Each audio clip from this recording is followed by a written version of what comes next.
I talk about 8 economic myths in this book, Money, Greed, and God, and you could probably expand the list.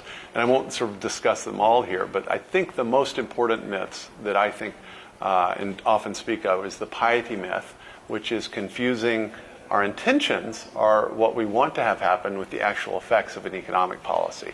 The second one is what I call the greed myth. That's the idea that free enterprise is based on greed, which I think is a fundamental misunderstanding of free enterprise and of entrepreneurship. Then what I call the zero-sum game myth, which just essentially treats any free economic exchange as if it's a win-lose relationship. So if I go to the grocery store and I buy something, someone has lost and someone has won. I think that's a fundamental misunderstanding of a free exchange. If I go into a store and I buy something, I leave with something I want more than I wanted the money, and the merchant receives the money more than he wanted to have the clothes that I bought. And so it's win-win rather than zero-sum or win-lose. And then the final one is what I call the materialist myth. And the materialist myth is to believe that wealth is not created but merely transferred, like breadcrumbs on a table. And if you make that mistake, if you believe that myth, you will evaluate the free economy completely differently in moral terms. But if you understand that wealth can be created, then you view things like economic inequality quite differently.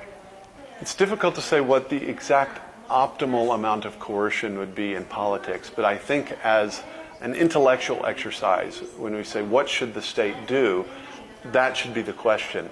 The state should do those things for which it is appropriate that coercion be used.